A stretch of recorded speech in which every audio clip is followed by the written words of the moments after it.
Hi, I'm Coach Corey Wayne, and this is my video coaching newsletter. And the topic of today's newsletter is going to be romance isn't progressing, or am I being impatient? So I've got an email here from a guy. He met a girl on Tinder. They sound young. It sounds like they're both in their 20s, and it sounds like the girl lives with her parents still. So he mentions that he went out on his first 2 dates, went pretty good. But what's interesting is about the first date, when he was taking her home, he said something along the lines of, "Hey, this is the part where you kiss me," and she told him no, to which he was surprised, and he thought, well, I'm not going out with this girl anymore because she's structured. But she texted him the next day, so he thought, okay, and telling him that she really liked him, had a good time, so he planned a second date and went out and they kissed. But things really haven't progressed beyond that, even though he's met her family, she invites him over, she buys him gifts, she texts him all the time. And so he says, we're kind of like friends that kiss, because it doesn't progress beyond that. And so he's thinking, hey, we should have slept together by now. What's going on here? So I got a quote that I wrote, and then we'll go through his email. And the quote says, "Good women who come from good families with a strong masculine father and feminine mother are usually going to be way more reserved, patient, and selective in who they date versus promiscuous women who come from broken homes and belong to the streets. Great relationships involve truly caring for each other, helping each other grow and become more, and giving without conditions. Great relationships are only possible when two high-character individuals with similar goals and values make a mutual effort to make each other feel loved, supported, desired, and celebrated. If you don't truly care about and rejoice in making your significant other smile and help them to make their dreams come true and vice versa, then you are wasting your time and should move on so you both can find people who are a better match." So let's go through his email and see what we can see. He says, "Hi Coach, I'm in a bizarre situation at the moment with a girl I met on Tinder. Our first 2 dates went well. I teased her, joked around, was playful, and she responded with the same behavior." Well, typically that means that there's interest. Because the most important thing, this obviously applies with your close friends, but obviously, ideally, with your intimate relationships, you're not going to be having sex all the time. And you want somebody that you actually like hanging out with and who likes hanging out with you. And whether you're not very talkative one day or she's not very talkative one day, you both can carry a conversation, you like being around one another, and you genuinely like hearing what the other person has to say. If you don't want to listen to the other person, if you're not interested in their hobbies, their goals, their values, their interests, and vice versa, you shouldn't be with them. You want somebody that you click with, that you jive with. It's the women I wrote about, the relationships that I wrote about in 3%. Man, these are the kind that you never forget. You never forget the moment that you met and you made eye contact the first time. And you never forget the great memories that you created together. Now, a chick that you met, you kind of clicked with, maybe you hooked up with her the first or second night you met, and then you never saw each other again. That's not somebody you really click with. Sounds like somebody you were just hooking up, having a good time with. Maybe it was a chick that belonged to the streets, maybe not. But the bottom line is there wasn't enough of a connection on a mental level, a soul level, a spiritual level, if you will, to keep you both around and making the effort. And you want somebody who cares, somebody who will make the time, somebody who will be patient. Maybe you're in a shitty mood one day, maybe they're in a crappy mood the next. The point being is that the times that are good way outweigh the times that aren't so good. So he says, our first 2 dates went well. I teased her, joked around, was playful, and she responded with the same behavior. And I'm a guy with personal goals. I study business master's degree. I have a good job. I invest my time in self-development, and I want to take maximum ownership of my life, which seemed that she liked that a lot. Well, that's the embodiment of masculine energy. You're a man who has a purpose and a mission in life, has some goals, some dreams, some things he wants to accomplish. And if someday you're going to settle down and have a family and you're going to have kids, Ideally, it's great if your spouse or your girl can be a stay-at-home mom, because especially when the kids are really young, she's going to be the one breastfeeding and taking care of them. And that's what you want. And changing the poopy diapers, which I opt out of that, thank you very much. But that's just my personal choice. Everything went great until I dropped her off and said, "Now is the moment that you kiss me." And she immediately said no. So it sounds like you're delivering a line and you're not paying attention to the body language or the sensory acuity. If you're not sure if she's ready to be kissed, then walk her to her door and then go to kiss her. And there's a kiss test that's actually in the book. So that tells me you delivered a line and you weren't reading the room, if you will. You want to call it that way? You weren't reading the signals or the signs that she just wasn't into it. And it went over like a lead balloon. Because if she really likes you, and you know 3% Man, you've read it 10 to 15 times like all the guys that have great success stories do, you'd have been able to tell if she was ready to be kissed or not. And so the fact that you threw that line out there tells me you didn't really know where you stood one way or another. And more than likely that's because you don't know the book. Maybe you've just been cherry picking things in videos. But the story doesn't end there. So knowing that this does not lead anywhere good, I thought that I would not contact her anymore and won't give her the gift of my time. It could have been the tone of your voice. Maybe you were annoyed when you delivered that. Because your body language and the tone of your voice is going to communicate more than your actual words communicate. And so she wasn't receptive. Either way, she wasn't ready to be kissed. She didn't jive with the line. Just from my impression, because I've been through this a few times in my life, it's in your mind. You're in your mind mentally, but you're not paying attention to the signs that are there. And so you throw that out there, making her take all the risk instead of being a man about it, walking her to the door like a gentleman, and then going for the kiss. She may have kissed you back. Because sometimes, and as I wrote about in 3% Man, you might not know if she's really that into you. And then you go to kiss her, and then she sucks the tongue out of your throat, which that's always a nice surprise. But saying it like that, you're in essence expecting her to be the man. Now, one of the lines I put in the book that I love, "I think you need to get over with and kiss me right now." That's the kind of thing you throw out there when she's playing with her hair, she's touching you, she's bumping you, she's close to you, she's around you physically, she's near you. You're not going to get rejected because you're paying attention to the signs. But just saying, okay, this is the end of the date, this is where she's supposed to kiss me, let me just tell her to kiss me. Again, it tells me you had no idea whether or not she was ready to be kissed. So he says, however, she got in touch with me the next day and said she wanted to see me. She's not going to do that if she doesn't like you. Obviously, she does like you. So this also tells me that you're all in your head and you have some limiting beliefs and you have a story that you're telling yourself about the way things are supposed to be. So you have all these unreasonable expectations and you've got attachments to the way you think things are supposed to go.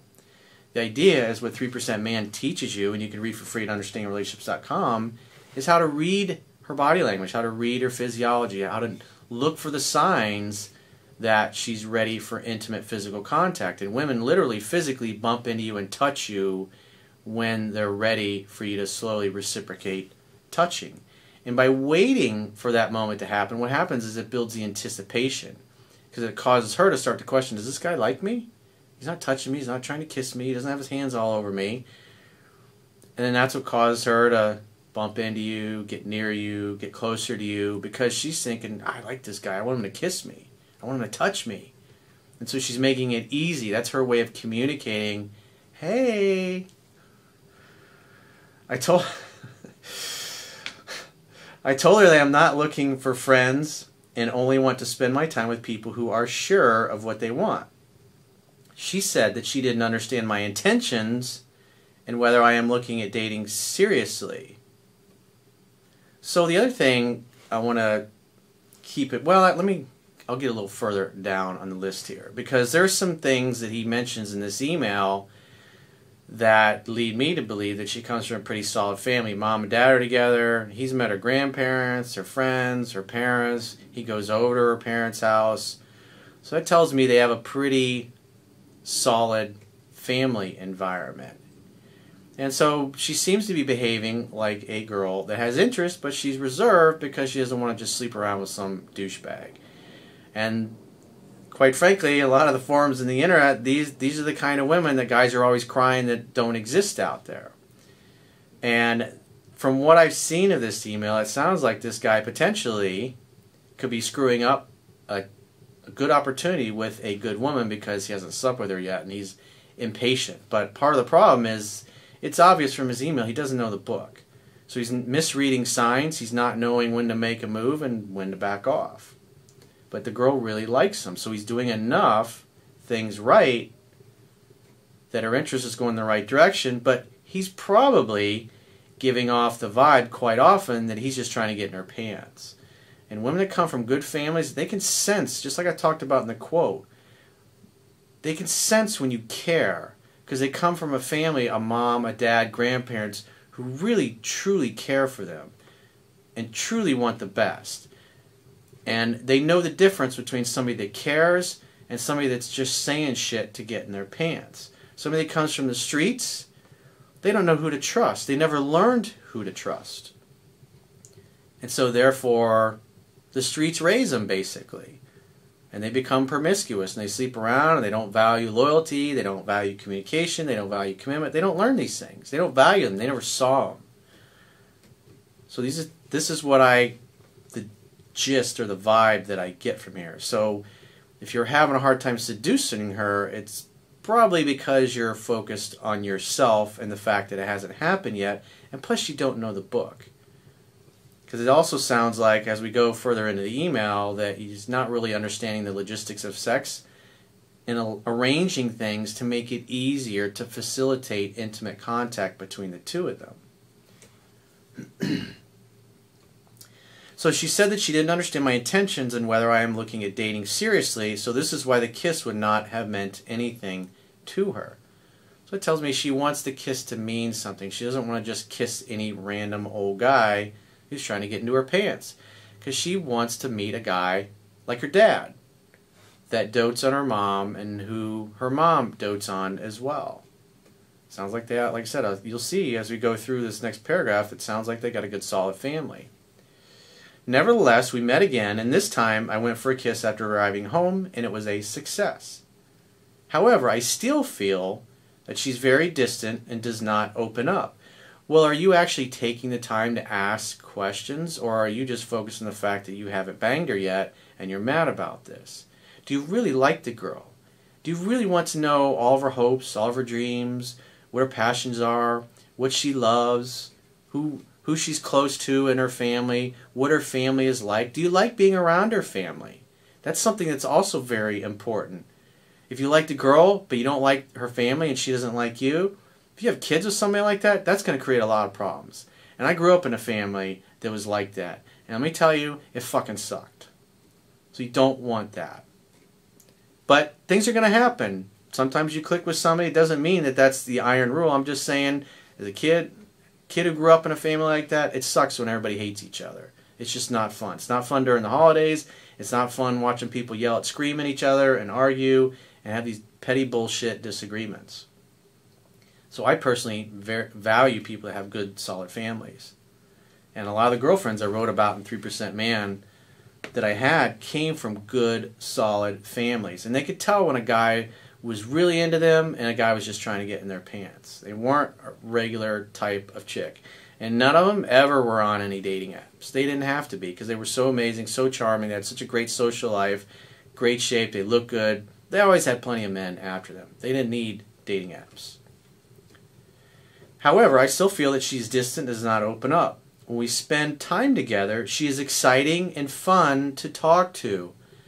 Think about it. Think about when you're 80 years old. You want somebody that's fun and exciting to talk to. You're not going to be like, wow, look at her. She looks smoking. She might if she stays in shape. But at some point, the physical looks are going to fade. And what's most important is you have somebody you really love hanging out with. She's exciting and fun to talk to. That's amazing. That's a plus. All you got to do is go into any restaurant, sit around, and look at the couples. Do they look like they're exciting and fun to talk to each other? Nope. Conversations just flow naturally with her. We tease each other and joke around, but that is pretty much it. There's almost no physical contact from her side besides touching my arm from time to time. Well, when she touches your arm from time to time, that's when you should be playful and touch her back and escalate things. It seems that she avoids more intimate situations where I could go for a kiss. Well, you're the man. You're the leader. If you're inviting her out on a date and you go over and you pick her up, it's up to you. The logistics of sex are up to you. Where you go, where you hang out, where you have fun together, and where you're going to hook up. You have to think about these things ahead of time. It sounds like you're waiting on her to be the man and to arrange these things. He says, we haven't had sex either and do not make out besides when I drive her home. It's like, what the hell are you doing on your dates? You only go for the kiss when you drive her home? It's like you should be doing physical things together, whether it's playing pool or bowling or playing darts or doing something outside, walking to the beach, walking at the park, having a picnic in the park. You have to do things on your dates that facilitate physical contact. And if you're just acting like a robot, driving to her house, picking her up, taking her to dinner or whatever, and then driving her back home, it's like, that's something that somebody would write who doesn't know the book. So that's on you, bro. Everything looks very friend-zoney, but on the other hand, she blows my phone up with messages constantly. She's introduced me to her parents, her grandparents, and friends. She invites me over, and she even buys me small gifts like t-shirts and so on. This girl likes you. I don't see any problems here. The only problem I see is that you're not reading the signs, and you're definitely doesn't sound like you're doing anything to facilitate the logistics of sex. Maybe you live at home too, and the reason you don't take her back to your place or anything is because you don't have anywhere to take her. And you're expecting her to invite you in at her parents' house so you can have sex in her parents' house. Come on, man. Got to put a little more effort into it than that. I try not to chat with her on the phone and respond once in 60 minutes or so. I always try to be direct, confident, and with a winner's mentality. But as we can see, I am not winning here, haha. Well, you're the leader. You're the one with the penis. It's up to you to create an opportunity for sex to happen. And if you're only kissing her at the end of the night when you're driving home, it's like, dude, you're not paying attention. You have not been a good student to read the book 10 to 15 times. So you sound like a guy who's cherry-picked a bunch of things from the videos, and you think you got it, and that you're different, and you're special, and you don't have to read the book. But it sounds like, quite frankly, dude, you got a good woman here. And you're fumbling the football because you're worried about getting into her pants instead of appreciating the fact you got somebody that really seems to care for you and who you like hanging out with. That's not going to happen with most of the women that you're going to meet. He says from one side everything looks good, but from the physical connection part nothing is moving anywhere. Well, that's on you because you're the man and it's your job to make that happen. Women submit to you, not the other way around. If you don't like it, then maybe you should date men and then you could submit to them. Because that's the vibe I'm getting here. It's like you're waiting for her to make this happen. It's up to you to make it happen. It's up to you to show that you care through your actions and do fun things together. Maybe go away for a weekend to a bed and breakfast or something like that. I don't know how many dates you guys have been on, but it's obvious these last few paragraphs you spent a lot of time together with her. Is this a problem of attraction? Doesn't sound like it. It just sounds like it's a total lack of leadership on your part. Hang out, have fun, hook up. Again, if you're taking a girl home at the end of the night and the only time you're trying to kiss her is when you drop her off her doorstep, well, that's your fault. That's on you. I go in extensive detail in 3% Man on how to handle it, and you ain't following instructions, bro. Or is it a problem that she could be very structured and holding on to some strange principles? She's probably, sounds like she might be a little structured, but it's up to you to court and date her properly so she feels safe and comfortable to open up to you, to receive you emotionally, mentally, spiritually, and physically. And right now you ain't doing that, but it sounds like you've got a really good prospect on your hands from everything you wrote, and the fact that she comes from sounds like a solid family. If you're meeting all the grandparents, she's coming from a family-oriented atmosphere. So it's your job to make her feel loved, supported, safe, and comfortable by creating those conditions where she feels free to let her hair down and let her clothes come off, or let you take her clothes off slowly. Again, read the book 10 to 15 times, dude. There's no shortcuts to success. So if you got a question, a challenge, or a situation you'd like to get my help with, go to understandingrelationships.com, click the products tab at the top of your screen, and book a coaching session with yours truly. Until next time, I will talk to you soon.